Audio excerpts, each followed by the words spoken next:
जमीन से 480 फीट ऊंचे 4500 साल पुराने इस पिरामिड के अंदर ऐसा क्या था जिसको सिर्फ देखने के लिए रिसर्चर्स ने उसके अंदर एक रोबोट भेजा। अब इसके अंदर ऐसा क्या था वो आप आगे वीडियो में जानने वाले हो, तो वीडियो को एंड तक जरूर देख लेना। इजिप्ट में टोटल 138 ऊंचे ऊंचे पिरामिड्स मौजूद हैं जिन्होंने पिछले हजारों सालों से बहुत से अर्थक्वेक्स तक को झेला है, पर वो आज तक बिल्कुल वैसे के वैसे ही खड़े हुए हैं। इनमें से सबसे ऊंचा और सबसे बड़ा पिरामिड है the great pyramid of Giza और इस पिरामिड की बेस का एरिया 13 एकड़ तक है। एक एस्टिमेट के हिसाब से इस पिरामिड में लगभग 23 लाख स्टोन्स लगे हुए हैं जिनमें से कई पत्थरों का वजन 50 टन से भी ज्यादा था। अगर इसके टोटल वजन का अप्रोक्स लगाया जाए तो वो होगा 60 लाख टन का, जो 12 बुर्ज खलीफा के वजन के बराबर बनता है। लेकिन इतने ऊंचे और आलीशान पिरामिड्स को बनाने का मतलब क्या था? और जब हजारों साल पहले इंसान के पास कोई भी टूल्स मौजूद नहीं थे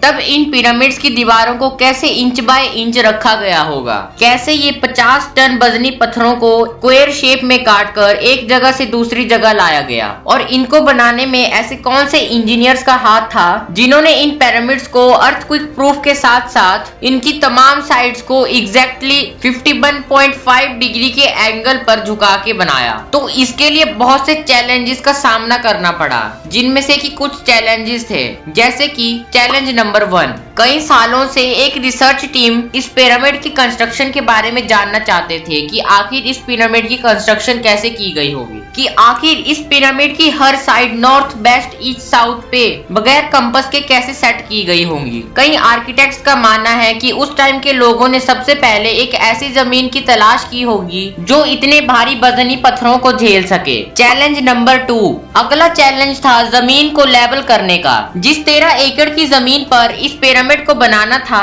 उस जमीन का लेवल थोड़ा सा भी आउट होता तो ये इतने सारे पत्थर एकदम से गिर सकते थे। अब इस जमीन को लेवल करने के लिए उस टाइम के इंजीनियर्स के पास ना ही लेजर लेवलर था और ना ही बबल लेवलर था।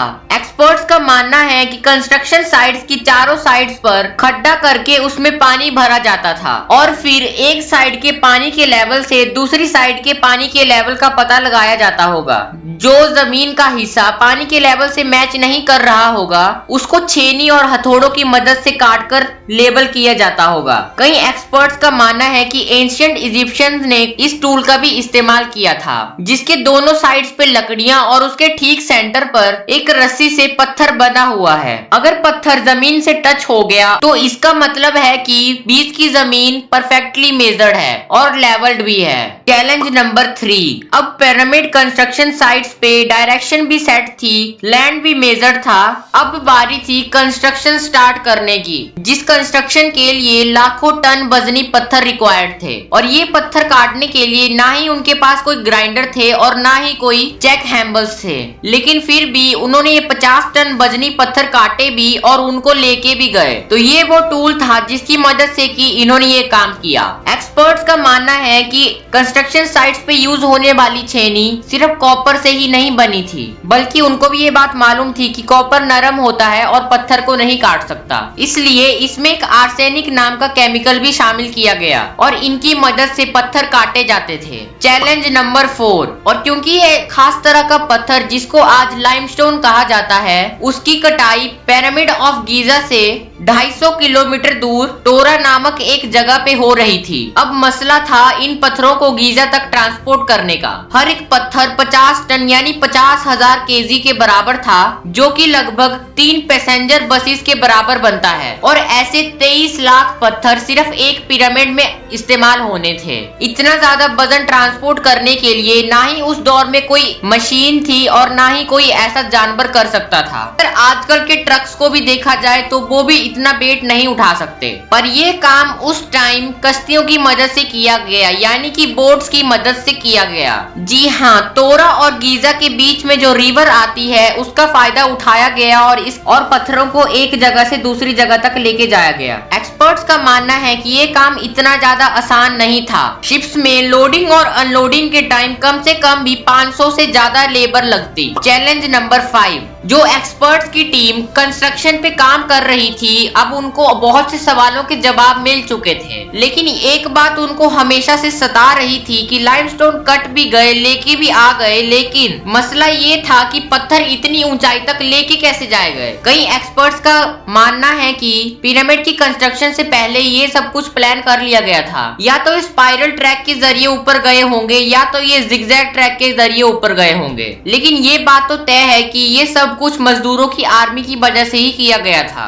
चैलेंज नंबर 6, इस पिरामिड के अंदर कंपार्टमेंट्स और उनों के जाने का रास्ता और भी कई छोटी छोटी चीजें भी बनाई गई। बाकी सब चीजें तो ठीक थी, लेकिन एक चीज एक्सपर्ट्स को हैरान कर दी, और वो चीज ये थी कि जो अंदर के कंपार्टमेंट्स में जो पत्थर यूज हुआ था वो लाइमस्टोन नहीं बल्कि ग्रेनाइट था। ग्रेनाइट एक ऐसा पत्थर है जो कि डायमंड के बाद दुनिया का सबसे ज्यादा सख्त पत्थर है। आजकल के मॉडर्न टाइम में भी ग्रेनाइट को काटने के लिए बहुत बड़ी बड़ी मशीन्स का यूज किया जाता है, लेकिन ये टाइम में ऐसा कैसे किया गया होगा। बहुत से एक्सपर्ट्स ने यहाँ पे आके देखा, लेकिन किसी को भी ऐसा पता नहीं चला कि ऐसा किया कैसे गया होगा। आखिरकार कई सालों के बाद एक्सपर्ट्स ने इस मिस्ट्री को भी सॉल्व करके दिखा दिया। इजिप्शियंस ने उसको कुछ ऐसी तरह से काटा था। इसको ऐसे आरे से काटा जाता था जिसके की कोई दांत ही नहीं थे, और उसके दोनों साइड्स को हैवी वजन के पत्थर डाले जाते थे और उसके बीच में बजरी डाली जाती थी। एक्सपर्ट्स का मानना है कि इस तरह से इन पत्थरों को काटने में कम से कम 4 महीने का वक्त लग जाता था। आगे की इंफॉर्मेशन हम जानेंगे अगली वीडियो में। तब तक के लिए अगर आपको वीडियो अच्छी लगी हो तो वीडियो को लाइक जरूर से कर दें।